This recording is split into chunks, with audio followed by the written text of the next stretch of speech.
하나님이 주신 영감에 의해서 삶의 지혜를 모아 기록한 지혜서가 바로 잠언서입니다. 열왕기 시대에 썼던 거니 분명히 열왕기 시대에 아까 말씀드린 대로 심은 대로 거두고 행한 대로 거두고 좌우를 분별할 때 선택해서 결정해서 하나님 따르면 행복이고 그렇지 않으면 불행이다. 이 역사가 잠언서에도 흘러가고 있어요. 자, 오늘 본문의 말씀은 솔로몬이 쓴 375 단편 경구 가운데 오늘 읽었던 16절부터 20절까지는 375 경구 가운데 순서로 따지면 200번째에서 204번째까지 해당이 됩니다. 그런데 선택과 결정에 대해서 대단히 중대한 촉구의 메시지가 있습니다.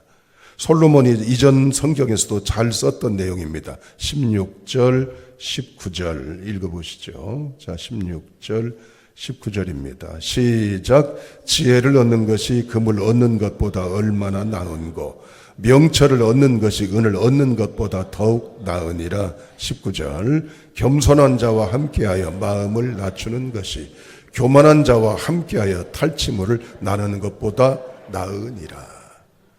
16절 19절에 보니까 어디서 많이 봤던 비교에 대한 부분, 선택에 대한 부분을 묘사하는 내용이 나오죠. 뭐뭐보다 더 좋다, 뭐뭐보다 좋다. 오늘 우리가 이 말씀 앞에 서야 돼. 성경은 분명히 우리에게 이야기합니다. 이것이 있다, 이것이 있다, 이것은 이것보다 훨씬 좋아, 너무나 좋아. 그러니 이것이 좋으니 이걸 택하고 이렇게 살아. 이렇게 택하고 이렇게 살면 이렇게 행복해질 거야. 그러나 반면에 덜 좋은 이것을 붙잡고 살면 더 이렇게 살아. 선택해, 결정해 촉구하고 있습니다. 이제 금년 2023년도 두 주 주간으로 말하면 2주밖에 남지 않았습니다. 지난 1년 동안 우리 후회 많습니다. 자기 자신에 대한 무력이나 인생에 대한 많은 이제는 부실함 때문에 우리가 얼마나 탄식하고 괴로워합니까? 그리고 우리가 우리 스스로를 이제는 자책합니다. 왜 그랬을까? 왜 그때 그랬지? 왜 내가 그때 어떤 마음으로 그랬지? 결국 잘못된 선택과 결정에 의한 결과물을 오늘 우리가 누리고 있어요. 아니면 반대로 내가 그때 하길 참 잘했다. 그때 그런 마음 먹기를, 그때 그렇게 하기를, 그때 그런 방향으로 하기를 너무 잘했다. 그 결과가 오늘 이 연말 연시에 벽두에 누리고 있는 결과일 수도 있습니다. 여러분 오늘 본문 말씀 대구법도 있고 또한 이제는 비교급도 있고 그렇습니다마는 보시지요. 16절부터 20절 보면 더욱 나은데 금, 은보다 더욱 나은 것, 악을 떠나게 하는 것, 자기의 길을 지키게 하는 것, 겸손한 자와 함께하여 마음을 나누게 하는 것, 복이 되게 하는 것, 그게 있다는 거예요. 그게 뭐예요? 반면에 악을 떠나지 못하게 합니다. 자기 자신을 못 지켜요. 결국 스스로 지탱을 못하니까 불행을 자초해요. 교만 때문에 패망합니다. 거만으로 넘어집니다. 결국 잘못된 탈취물 결과물을 얻게 되는 불행을 자초합니다. 무엇 때문입니까?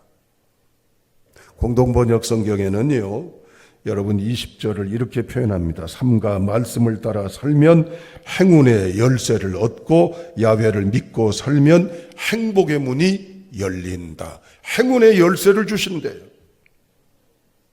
그 행운의 열쇠가 바로 뭐요? 어떻게 하면 이 열쇠를 가질 수 있다는 거예요? 본문 16절부터 20절 가운데는 각각 독립절로 되어 있지만은 그러나 이 5개 절을 이끌어가는 중요한 단어가 있어요. 그게 뭘까요? 누가 말씀하셨어요? 따라합니다. 지혜입니다. 아멘. 여러분 묻습니다. 지혜를 택하실래요? 지혜 없는 세상의 방식, 판단, 사고, 가치를 잡고 사실래요. 그러려면 우리가 뭐가 더 중요한가를 절감해야 돼요. 금, 은보다도 지혜가 더 중요하다는 비교가치, 용도가치에 대한 마음을 가져야 될 줄로 믿습니다.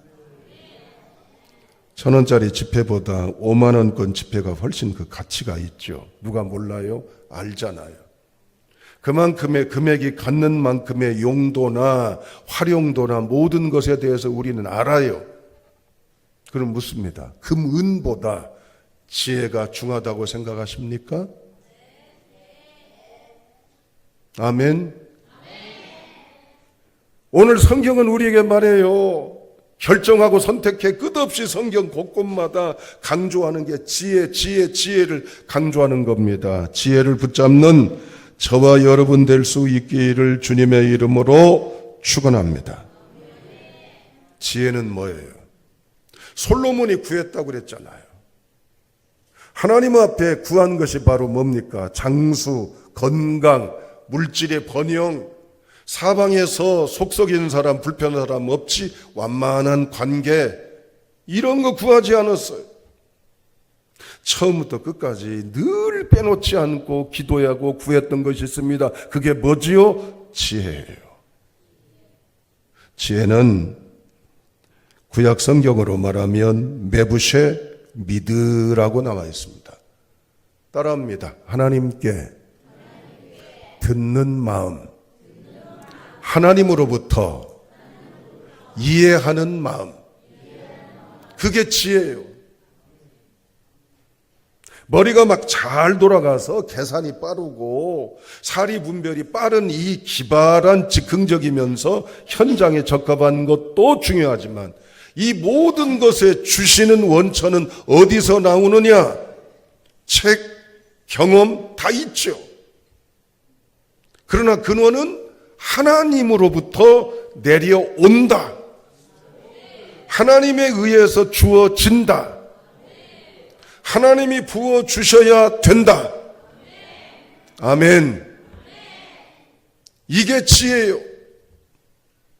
이 원리를 붙잡는 성도가 될 수 있기를 주님의 이름으로 축복합니다. 성경에는 417번 나와 있어요. 쉽게 말하면 지혜는 잘 아시죠? 기술, 지식, 정보, 재능, 건강, 지위, 이 모든 것이 빛나게 하고 제 역할을 하게 하고 제 길 가게 하고 제 모습을 갖도록 역사하는 힘이 바로 뭐예요? 지혜예요. 그런데 우리는 내가 돈이 있는데 내 마음 어떻게 갈피를 못 잡아. 돈 가지고 허튼 짓 많이 해요. 권력을 잡으면요, 이 권력을 바람직하게 권력의 악의 속성대로 가지 않도록 의의 길을 가도록 바른 권력의 방향성을 찾아가야 하는데 그만 잊어버려. 교만해지고 거만해지고 이젠 사람들에게 해악이 된단 말이에요. 이건 목회자나 우리 모두가 다 믿든 안 믿든 모든 사람들이 제 자리, 제 역할, 제 빛, 제 향기, 제 소식, 제 모습을 드러내게 하는 것이 바로 지혜예요. 지혜는 어디서 온다고요? 하나님이 주시는 거예요. 그래서 하나님께 듣는 마음, 하나님을 향할 때 하나님이 지혜 주시면 금, 은보다도 좋은 믿음의 여정과 겸손한 삶과 사람들에게 유익하게 함과 많은 자들을 복되게 하는 역할을 하게 한다. 그게 바로 뭐냐? 지혜다. 오늘 결정하십시오, 여러분들.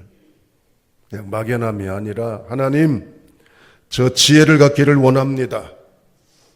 지혜를 택하는 자가 되게 해 주옵소서. 그러나 이 지혜는 들을 때 가능하다는 것이에요.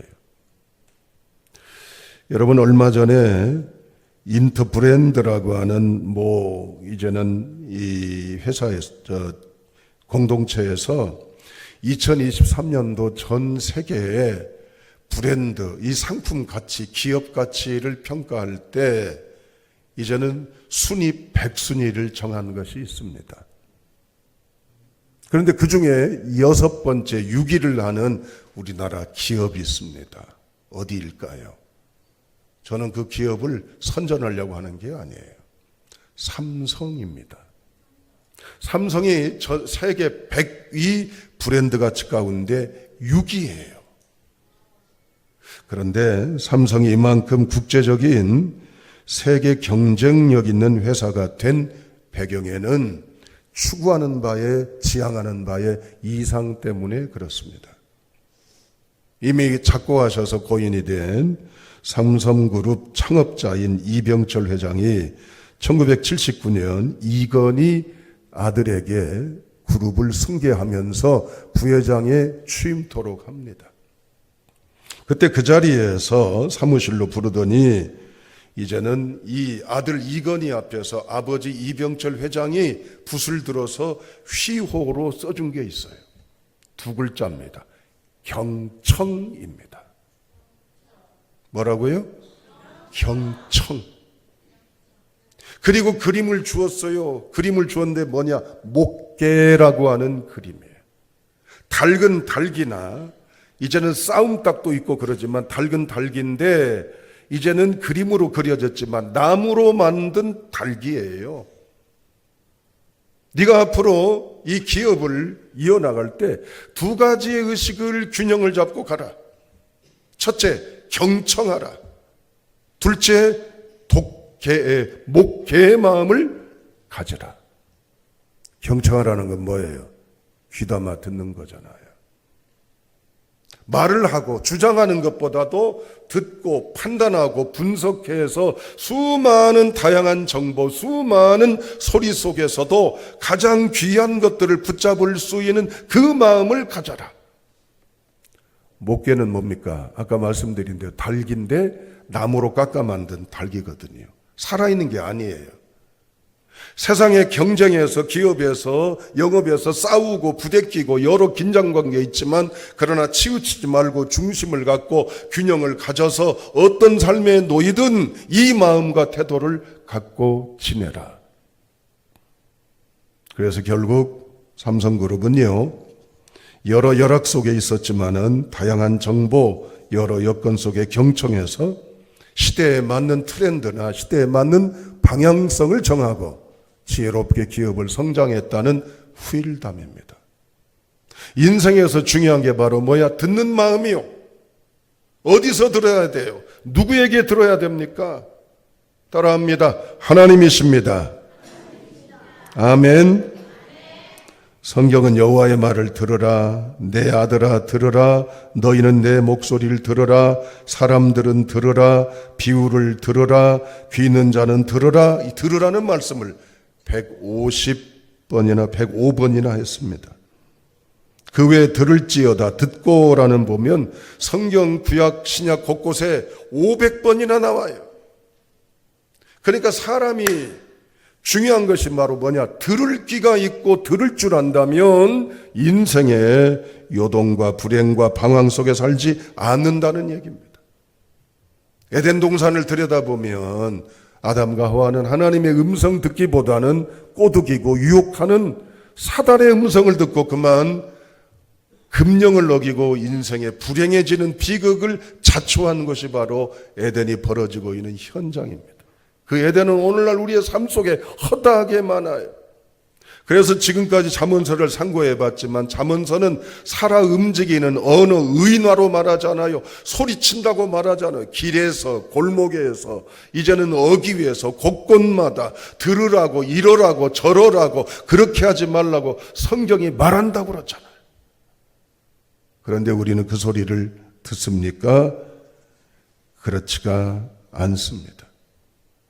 예수님은요, 이 땅에 성역 공생의 사역을 하시면서 새벽의 기도, 저녁의 기도, 무시무종의 기도를 하셨어요. 왜 그랬을까요? 왜 예수님은 기도하는 시간을 가지셨을까요? 하나님께 듣기를 원하는 마음 때문이에요. 주님은 하나님으로부터 듣는 마음에 의해서 거기서 얻어지는 영성과 지혜와 권능에 의해서 그리스도 예수의 길을 걸어가셨고 공의와 정의와 사랑과 구원과 놀라운 역사를 주님이 이루어 주셨습니다. 할렐루야. 여러분, 마가복음 10장에 보면 소경이 이젠 지나가는 예수님을 불쌍히 여겨달라고 부르면서 소리친 적이 있습니다. 그때 사람들은 시끄럽다고 입 다물으라고 조용히 하라고 그랬어요.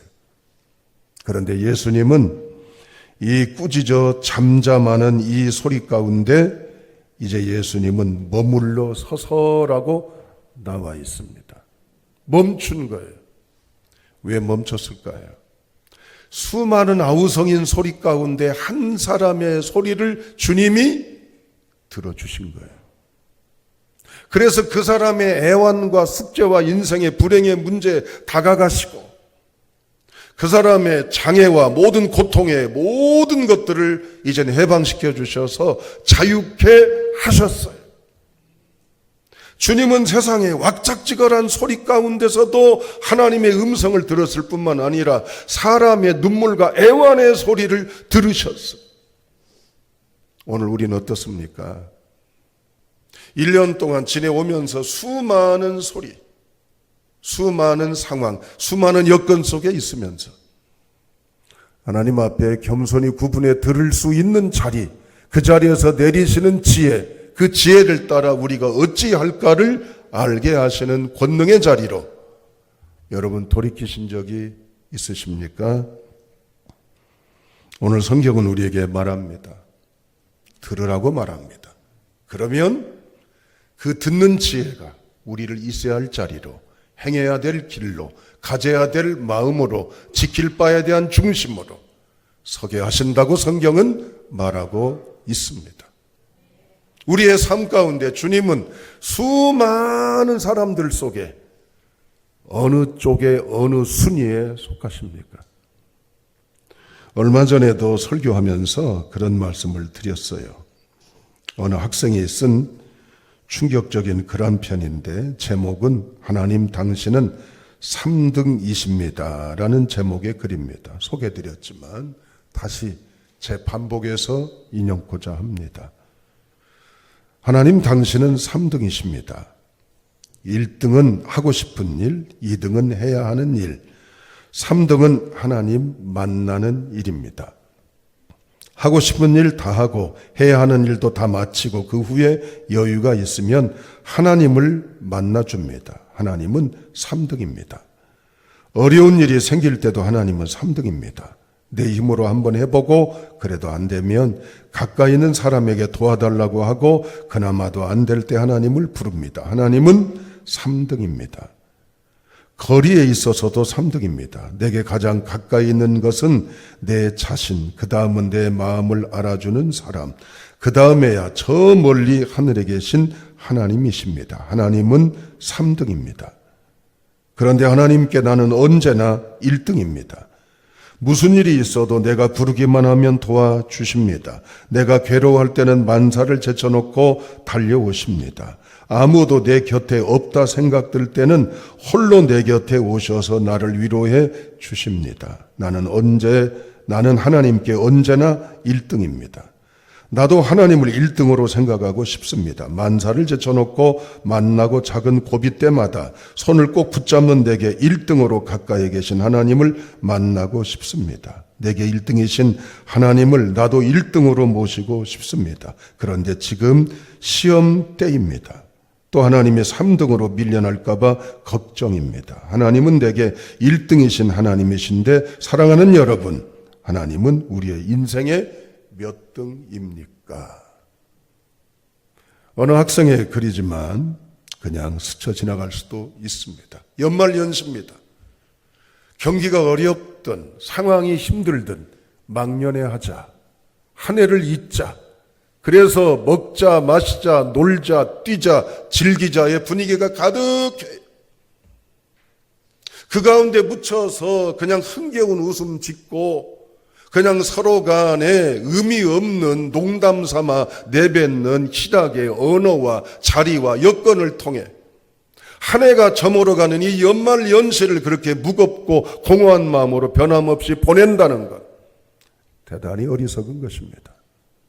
그렇게 우리는 금과 은은 잡았지만 내 자아가 병들어 있고 내가 행복하지 못하고 여전히 헤매고 무의미하고 무가치한 것 속에서도 무거움에 압도당하면서 인생의 괴로움을 탄식하는 오늘의 우리 아닙니까?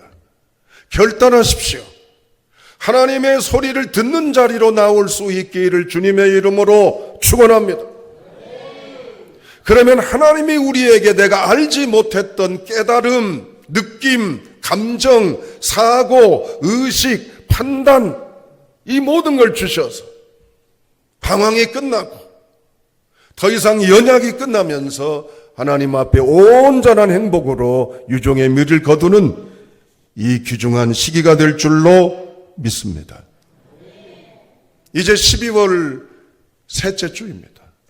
일주일 동안 기도의 자리를 통해 하나님의 기록된 말씀의 자리에 하나님과 함께 할 수 있는 그 자리를 듣는 자리로 함께 하시길 주님의 이름으로 축원합니다. 그러면 어느새 내 마음이 밝아지고 맑아져 가기 시작할 것입니다. 우울했던 내가 이제는 왠지 모르게 생기가 넘쳐납니다. 입이 축 처져 마치 심술난 사람 같았던 내가 어느새 입꼬리가 올라가기 시작합니다. 뾰로떠렁하며 입이 툭 튀어나와 매사가 못마땅하며 늘 불평불만스러웠던 내가 어느새 감사하게 되는 놀라운 기적을 맛보게 될 것입니다. 나도 모르게 무의식 중에 한숨을 내뱉던 내가 찬양을 흥얼거리기 시작합니다. 뭔가 복잡하고 힘들게 보이는 일을 핑계대고 변명하며 자리를 피하고 뒤로 물러났던 내가 어느새 피했던 그 자리에 있게 되고 피했던 그 일을 기뻐하며 감당하는 행복의 땀을 흘리게 될 것입니다. 고개를 빳빳하게 세우고 의식되고 폼재고 다니며 세상과 사람들을 우습게 보던 내가 어느새 우는 이들과 함께 울고 힘없는 자들과 함께 행복을 나누는 성도가 될 줄로 믿습니다. 어떻게 할 때? 하나님께 들을 때, 그리할 때 내 영혼이 새로움으로 거듭나서 오늘 말씀대로 하나님의 행복을 누려가는 행복의 열쇠를 잡고 살아가는 귀한 성도의 12월 셋째 주가 될 수 있기를 주님의 이름으로 축원합니다.